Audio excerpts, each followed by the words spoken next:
भाजपा के संगठन के बहुत बड़े ओहदेदार का नाम आ रहा है, क्या उन पर सरकार जो है हाथ डालेगी? हाँ जी, चौहान साहब, जिस तरह से कमीशन को भंग किया गया है और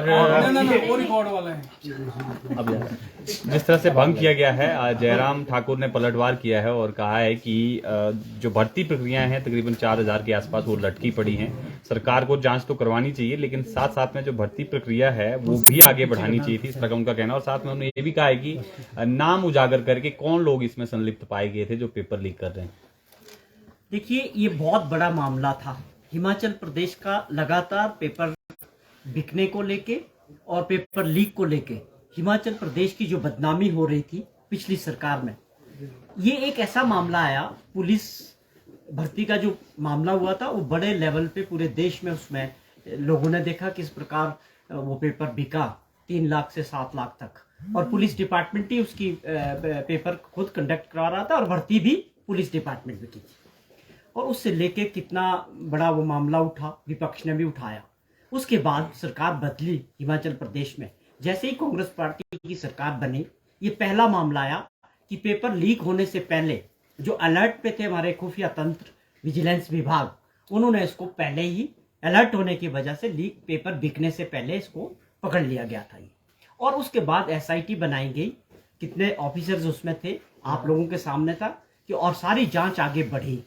वो उस दिन का JOIT का पेपर ही नहीं लीक था, और बहुत सारे ऐसे तार आगे मिले कि उससे पहले वाले जो है उसमें भी पेपर बिके हैं और लीक हुए हैं। और कुछ इसके एम्प्लॉयज थे जो उस कमीशन में वो उसमें मिले हुए थे, और उसमें अरेस्ट भी हुए। और लोग भी, जैसे जैसे इन्वेस्टिगेशन आगे बढ़ा और लोगों के जो उससे पहले के एग्जाम्स हुए थे उसमें भी इस प्रकार के लीक्स पाए गए। वो सारा जो पार्ट था वो इन्वेस्टिगेशन का था। जब सरकार ने, मुख्यमंत्री जी ने कल उनसे पूरी रिपोर्ट ली, उस पर उन्होंने सेक्रेटरी एजुकेशन की अध्यक्षता में कमेटी बनाई और उस कमेटी की रिपोर्ट भी आई, और SIT ने भी अपनी रिपोर्ट शेयर की कि इसमें सारी बातें क्या निकल के आ रही। तो मामले कुछ गंभीर थे, जो मुख्यमंत्री जी ने खुद कहा कि मैं इसको अभी प्रेस के माध्यम से नहीं बता सकता, लेकिन इतना जरूर था कि जिसको हमने चयन आयोग को भंग किया था, कल उसको भंग करना पड़ा। पहले सस्पेंड किया था, लेकिन जब उसमें अनियमितताएं लगातार पाई गई कि पिछले कई सालों से हो रही थी, और उसी के जो एम्प्लॉयज थे, जो लोग थे उसमें, वो उसमें संलिप्त पाए गए, तो अपने आप में एक बहुत बड़ा गंभीर मामला था। जो लगातार हिमाचल प्रदेश में जिस प्रकार भर्तियों को लेके बेरोजगार युवा साथी एग्जाम दे रहे हैं, बड़ी उम्मीद के साथ तैयारियां कर रहे हैं, लेकिन अगर उसका पर्चा बिक जाए और वो दूसरे लोग उसमें निकल रहे थे, तो उनके साथ एक बहुत बड़ा अन्याय लगातार हो रहा था। जो पिछली सरकार की जिम्मेवारी थी, जयराम सरकार की, वो इसको पूरी तरह से नहीं निभा पाई। उन्होंने कोई कदम नहीं उठाया। लगातार ये स्तर और बढ़ता गया, और माफिया लगातार हिमाचल प्रदेश में पेपर माफिया काम करता गया।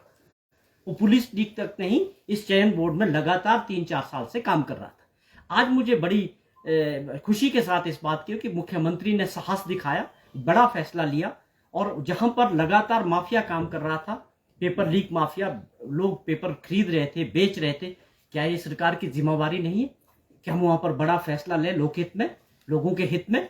सरकार ने एक बड़ा फैसला, मुख्यमंत्री ने बड़ा करेज दिखाया इस फैसला लेके।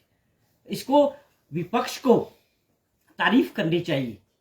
जयराम जी को आज ये बोलना चाहिए था कि मैं इस बात के लिए सरकार के और मुख्यमंत्री जी की तारीफ करता हूं कि ये होना चाहिए था। अगर रिटेक्ट हुआ है, वहां पर धांधलियां थी, और इन्वेस्टिगेशन में अगर कुछ निकला है, हम उसका स्वागत करते हैं, और वो एक फैसले का स्वागत करना चाहिए था। बड़ी दुख की बात है कि आज विपक्ष के नेता इस बात के लिए कोस रहे कि एक सही कदम उठाया जो बहुत पहले होना चाहिए था। ये सारे काम बहुत पहले होने चाहिए थे, वो नहीं कर सके। वो फैसले, साहस नहीं था उनमें, इंक्वायरीज नहीं करा सके, इंक्वायरी उसको दबाते रहे जयराम जी। लेकिन आज जो सरकार थी, पारदर्शिता को लेके जो हमने प्रदेश के लोगों से वादे किए थे, उसको पूरा कर रही है सुखविंदर सिंह सुक्खू जी की सरकार। मुझे दुख इस बात का है कि विपक्ष के नेता जिम्मेवार व्यक्ति हैं, जो मुख्यमंत्री रहे, और उनके कार्यकाल में ये सारी बातें हुई। उनको इस बात के लिए आगे आके स्वागत करना चाहिए था कि ये सही कदम है, क्योंकि इसकी जरूरत थी। और इसके अलावा वो आज कहते हैं कि हम इसको लेके निंदा करते हैं। किस बात के लिए? आपके टाइम के सारे खुलासे हम कर रहे हैं। सारी जितनी भर्तियां आपके टाइम में हुई, उसमें ये पेपर लीक होते रहे। और आप उसकी जिम्मेवारी लेने के बजाय आज आप सरकार ने अच्छा कदम उठाया। खुद मुख्यमंत्री हिमाचल प्रदेश के जो आज हैं वो हमीरपुर से, उन्होंने आज एक हिम्मत दिखाई कि वहां गलत हो रहा है, चाहे वो हमीरपुर हो चाहे कोई हो, लोक हित में, लोगों के हित में, प्रदेश के लिए और जो बेरोजगार युवा साथियों की फौज है उनके साथ न्याय हो, हमारी ये कमिटमेंट थी। उन्होंने उस बात को पूरा किया। सर, एक नेता विपक्ष ने एक और जो है वो जुबानी हमला बोला। उन्होंने कहा कि पहली बार जो है इतिहास में ऐसा हुआ है कि जो मंडी की शिवरात्रि है उसका राजनीतिकरण किया गया है, स्टेज से जो है वो राजनीतिक बातें कही गई। इसके अलावा झंडे लगाए गए हैं पार्टी के जो है वो जहां पर ये कार्यक्रम होता है, इस पर क्या कहेंगे? देखिए, सारा इश्यूज को डाइवर्ट करने का होता है। जब प्रदेश के अंदर दो बड़े फैसले हुए, मैं आपको साफ तौर पे बताऊं, जैसे ही सरकार बनी 11 तारीख को कांग्रेस पार्टी की और माननीय मुख्यमंत्री जी ने ओथ ली, 15 तारीख को एक बहुत बड़ा संकट आ गया आप सबके सामने, पूरे प्रदेश के सामने। अदानी ग्रुप के 2 कारखाने, सीमेंट कारखाने में एकदम से बंद कर दिए, बिना नोटिस दिए कामकाज बंद करा दिया, कारखाने बंद। और उन कारखाने बंद होने से क्या हुआ, हजारों ट्रक ऑपरेटर्स जिनके ट्रक्स थे, जिन्होंने लोन लिया हुआ है, कर्जे लिए हुए हैं बैंकों से, वो सारे जो है बंद हो गए। उनके ऊपर कितने लोग आश्रित थे और जिनका धंधा करने वाले लोग थे, सबके धंधे बंद हो गए। तो एक बहुत बड़ा संकट सरकार के सामने भी था। मामला भले ही 2 पार्टियों के बीच था, सीमेंट फैक्ट्रीज के ऑनर्स के बीच और ट्रक ऑपरेटर्स के बीच का यह विवाद था, लेकिन सरकार ने और माननीय मुख्यमंत्री ने जिस प्रकार से पहले दिन से इस मामले को ऊपर नजर रखी और पूरी सरकारी तंत्र को इसमें लगाया कि इसकी मध्यस्थता की जाए और इस मसले को जल्दी से जल्दी सुलझाने का प्रयास किया, लेकिन 65 दिन लगे। अल्टीमेटली मुख्यमंत्री जी के इंटरवेंशन से और उनकी इच्छा से ये मामला सुलझ गया और ट्रक ऑपरेटर्स यूनियंस के लोग इतने दिनों तक शांतिपूर्वक तरीके से प्रदर्शन करते रहे, कोई हिंसा नहीं हुई। और अदानी ग्रुप के लोग अड़े हुए थे, उनसे बात हुई, उनके मालिक से, उनके सीईओ से। बार बार मुख्यमंत्री जी ने अपने अधिकारियों को, अपने मिनिस्टर्स को, सीपीएस को, सबको इस काम में लगाए रखा। तो एक बहुत बड़ा फैसला हुआ कि शांतिपूर्वक तरीके से दोनों जो पक्ष थे एक टेबल पे बैठ के अल्टीमेटली जो मुख्यमंत्री जी ने जो फैसला लिया, जो भी रेट तय किए, सिंगल एक्सेल के लिए 9 रुपए 10 रुपए 30 पैसे और मल्टी एक्सेल्स के लिए 10 रुपए 30 पैसे का जो रेट तय किया, सभी का हम धन्यवाद करते हैं, दोनों पक्षों का भी, कि उन्होंने मुख्यमंत्री जी की बात को माना और स्वीकार किया। आज आप देखें कि वहां पर प्रोडक्शन शुरू होगी, कारखाने द्वारा से चल पड़े, ट्रक वालों का काम द्वारा से शुरू हो गया। ये खुशी की बात है सबके लिए, पूरे प्रदेश के लिए, जहां सरकार का रेवेन्यू भी लॉस हो रहा था, लेकिन सरकार की और मुख्यमंत्री जी की सबसे बड़ी प्राथमिकता ये थी कि हजारों लोग हमारे जो थे ट्रक ऑपरेटर्स, मुख्यमंत्री जी सरकार उनके साथ खड़ी थी और उनके इंटरवेंशन से आज एक बहुत बड़ा मसला सुलझा। लेकिन विपक्ष ने उसमें भी राजनीति करने की कोशिश की। वो बार बार स्टेटमेंट्स आते रहे कि सरकार इस मसले को नहीं सुलझा पा रही। आप कैसा विपक्ष है? सकारात्मक होना चाहिए विपक्ष, लोगों के हित में होना चाहिए। अगर ये एक डेडलॉक था तो ये सरकार का ही काम नहीं था, ये सबकी जिम्मेवारी थी, लेकिन विपक्ष इसमें जिम्मेदारी के साथ अपनी भूमिका निभानी चाहिए। उसी प्रकार ये दूसरा मसला था जो पिछली सरकार का था, उसको सुलझाया गया, अच्छे से इसमें फैसला हुआ। आज पूरे प्रदेश में हजारों लोगों ने फोन करके मुख्यमंत्री जी को हमको बधाई दी कि आप लोगों ने बहुत बड़ा काम किया। इसको एक जो भ्रष्टाचार का अड्डा बन चुका था कमीशन, उसको आपने खत्म किया। क्यों नहीं होना चाहिए जब वो अड्डा बन चुका था? आपने सारा काम आज पब्लिक सर्विस कमीशन को दे दिया, वो करेंगे। अगले बच्चों के जो कंसर्न है, जिनके एग्जाम्स आगे होने हैं या जिनके रिजल्ट रुके हुए हैं, पब्लिक सर्विस कमीशन इस पे जल्दी फैसला करेगी। मुख्यमंत्री जी ने एक बात कही है। तो भाजपा के लोग कह रहे हैं कि जो सरकार है वो तो इस मसले को नहीं सुलझा पाई। जैसे ही अनुराग ठाकुर हिमाचल आए, 4 दिन के अंदर उन्होंने मसले को सुलझा दिया। सोशल मीडिया पर काफी जो है वो भाजपा के लोगों द्वारा ये जो है सोशल मीडिया पर पोस्टर डाली जा रही है कि अनुराग ठाकुर इसके जो है करता धरता है, उन्होंने मामले को सुलझाया। इस पर क्या टिप्पणी है आपकी? देखिए, मैं भी जानना चाहता हूँ और आप सब भी जानना चाहते हैं, प्रदेश की जनता भी जानना चाहेगी कि अनुराग ठाकुर जी ने कब किस अदानी ग्रुप से मीटिंग की, कब ट्रक ऑपरेटर से मीटिंग की, कहाँ हुई वो मीटिंग और कब उनने इसमें इंटरवेन किया, कब इस मसले को सुलझाया। ये तो बड़ी खुशी की बात है, हमको भी बताया भाजपा के लोग कि कब ये डेवलपमेंट हुई थी। ये सारी बात सिर्फ क्रेडिट लेने के लिए भाजपा के लोग इस तरह का प्रचार कर रहे हैं कि एक बहुत बड़ा मसला सुलझा है और बड़े शांतिपूर्वक तरीके से 65 दिनों के बाद एक बड़ी अच्छी बातचीत के जरिए इस मसले को सुलझाने की जो सारा श्रेय जो है वो सरकार को और माननीय मुख्यमंत्री जी को जाता है और उनके साथ जो टीम लगी थी उनको जाता है। लेकिन भाजपा इसको श्रेय लेना चाह रही है, तो हम भी जानना चाहेंगे कि वो उसकी डिटेल्स बताएं कि कब कब जो है अनुराग ठाकुर जी ने मीटिंग्स ली, कितने दौर की मीटिंग्स हुई और कब उनकी मीटिंग्स ट्रक ऑपरेटर्स वालों से हुई, कहाँ उन्होंने मध्यस्थता की।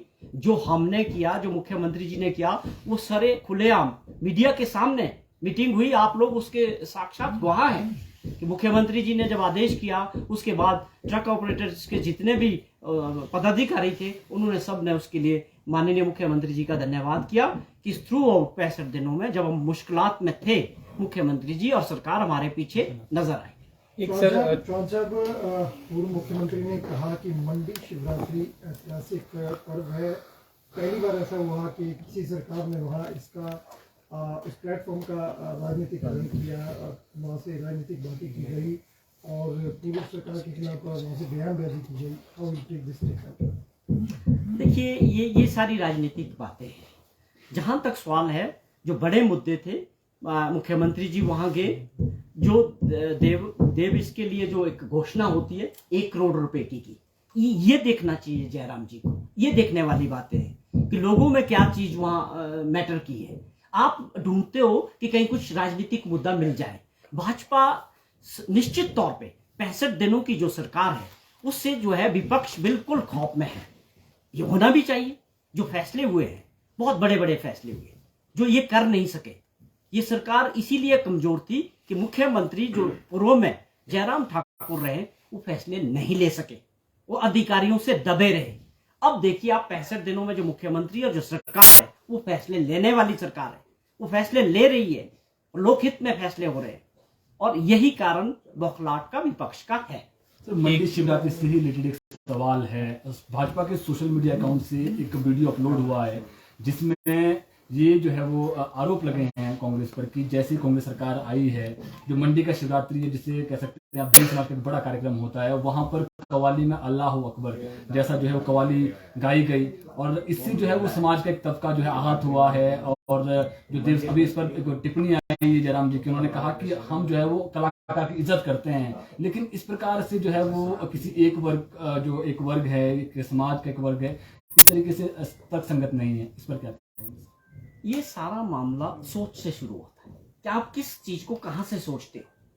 हमारी पार्टी और हमारी विचारधारा सीधी सोच है। कांग्रेस पार्टी की जब स्थापना हुई आज तक हमारा एक ही बात है, हम सेकुलरिज्म पे विश्वास करते हैं। हमारी सोच ही शुरू नहीं होती इस बात से। हमारे लिए अल्लाह अकबर ईश्वर हम सबको एक समान मानते हैं। हमारी सोच साफ है कि देश को एकता और अखंडता में बांधना है, मजबूत करना है, उसके लिए सभी को साथ लेके चलना हमारी फिलॉसफी है। ये कांग्रेस पार्टी की सोच है।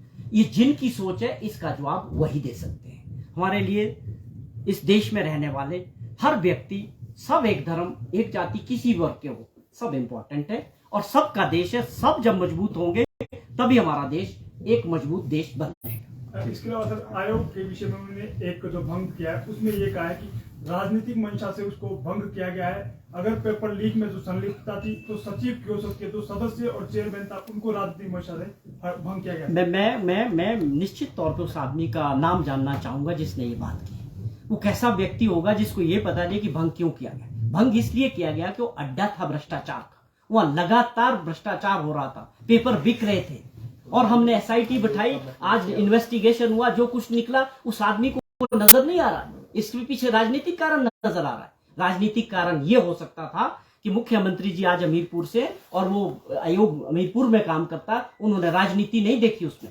मेरिट पे ये फैसला लिया और करेज दिखाया। किसी ने आज तक हिम्मत नहीं की इतना बड़ा फैसला ले। इस बात की स्वागत करनी चाहिए थी विपक्ष को। ये विपक्ष की कैसी सोच है ये वही जाने। Thank you. धन्यवाद।